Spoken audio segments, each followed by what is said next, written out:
예, 이번에는 스위프트의 함수에 대해서 알아보도록 하겠습니다. 이 함수에 관한 내용은 조금 길기 때문에 앞부분에는 좀 일반적인 함수의 좀 특이한 점을 다루고, 다음에 이제 두 번째, 다음 강의에서는 그 함수형 변수라고 그럴까요?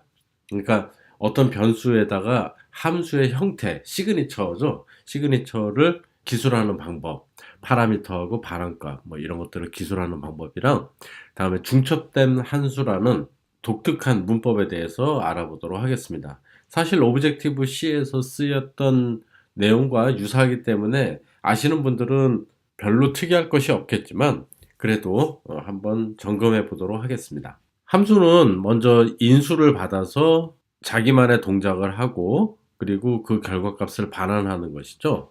그래서 이 스위프트에서는 함수를 사용하려면, 뭐 함수가 프로그램 여기저기 뭐 아무 데서나 정의되면 되는 게 아니고, 함수 사용 전에, 즉 함수를 호출하는 문장의 그 위에 정의가 미리 되어 있어야 됩니다.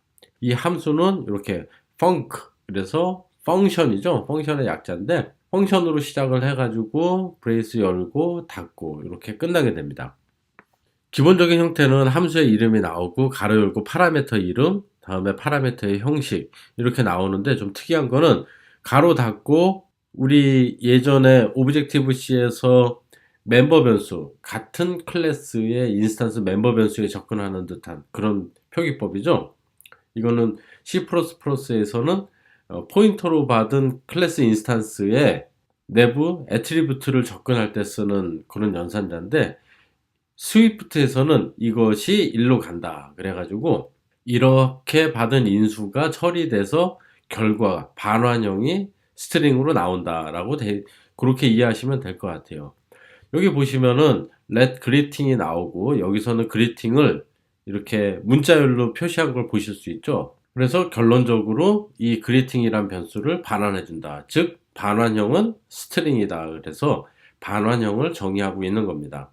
만약에 반환형이 없다면 여기에 void나 아니면은 이거를, 이런 표현법을 아예 생략하는 거, 이렇게 써주시면 될 것 같습니다.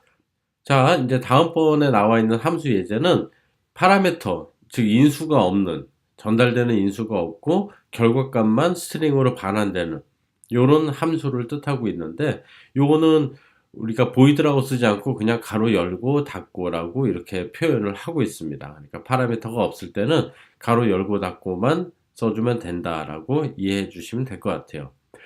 여기서 그리트가 있고 이 위에도 그리트가 있었죠. 서로 같은 이름의 함수인데도 정의가 가능한 이유는 파라미터가 서로 다르기 때문에 그렇습니다. 위에서는 person만 받았지만 이 아래서는 already greeted 해서 이미 인사를 받았느냐라는 그런 변수를 분리형으로 또 받고 있죠. 즉 함수의 이름이 동일하지만 다른 인수를 가질 경우에는 가능하다. 이거는 오브젝티브 C에서도 가능했죠. 시그니처가 다르기 때문에 이거는 오버로드라고 볼 수가 없이 이렇게 함수가 같은 이름 같지만 중복 정의가 가능하다라고 이해해 주시면 될 것 같습니다. 자, 여기 이 마지막으로 반환 형식이 없는 함수 형식이 이렇게 나와 있고, 이럴 경우에는 형식적으로 빈 튜플 가로 열고 닫고가 그냥 반환된다라고 이해해 주시면 될 것 같아요. 이거는 자체적으로 작업만 수행하고 반환해주는 변수값이 아무것도 없는 함수형입니다. 그래서 이렇게 되거나 아니면은 마이너스 꺽스에다가 보이드라고 써도 될 것 같습니다. 자, 이번에는 함수의 인수를 전달할 때 좀 독특한 방법의 인수를 전달하는 거, 그거에 대해서 한번 알아보겠습니다. 첫 번째는 이 호출할 때 우리가 쓰는 인수의 이름과 다음에 함수 내에서 처리될 때 쓰는 인수의 이름이 서로 다른 경우. 두 번째는 이러한 인수의 네임을 생략하는, 인수 이름을 생략하는 경우. 마지막으로 인수가 생략되었을 때 기본값을 설정하는 방법, 이렇게 세 가지 알아보겠습니다. 첫 번째는 여기 보시면은 어떤 함수가 있는데 label in color, 그러니까 호출할 때 쓰는 이름이라는 뜻이죠. 다음에 이거는 label in receiver, 그러니까 리시버가 이 파라미터를 받았을 때의 이름을 뜻합니다. 즉 우리가 호출할 때나 받았을 때나 이름은 서로 달리해요.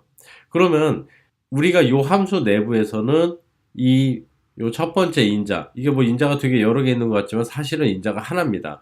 이름, 형식이에요. 그래서 요 이름은 쓰는 것이 아니고 이 함수 내부에서는 여기서는 레이블인 리시버만 사용을 합니다. 그래서 레이블인 리시버를 쭉 사용을 하고요. 이것을 호출할 때, 그래서 썸 펑션을 호출할 때 레이블인 컬러, 그러니까 첫 번째 이름은 호출할 때 이름이고 두 번째 이름은 함수 안에서 이름, 이것을 서로 달리할 수 있다라는 그런 기능을 뜻합니다.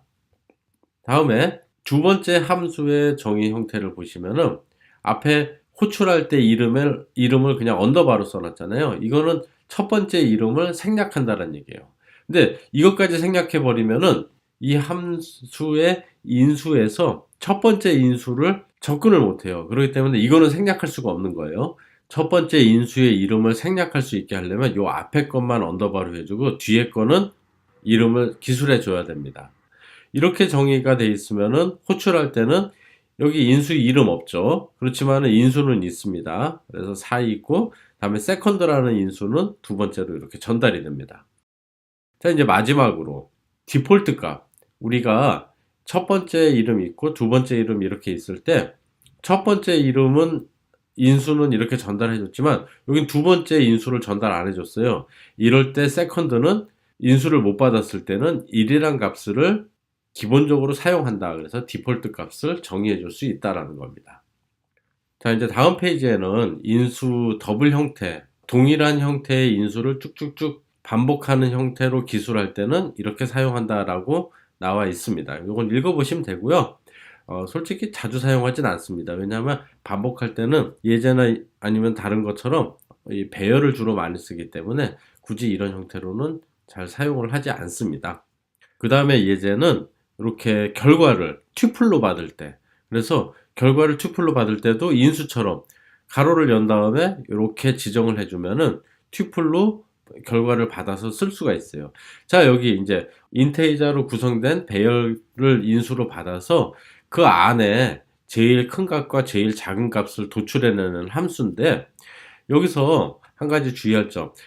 그럼 만약에 어레이가 아무 내용이 없으면, 어레이는 있는데 아무 내용이 없으면 어떻게 하느냐? 그래서 이럴 때는 그냥 nil을 리턴한다. 이렇게 nil을 리턴하기 위해서는 함수 자체가 옵셔널이어야죠. 즉 반환형이 옵셔널로 이렇게 정의가 되어 있습니다. 자, 이렇게 반환형이 옵셔널로 정의되어 있으면은 nil을 리턴할 수가 있습니다.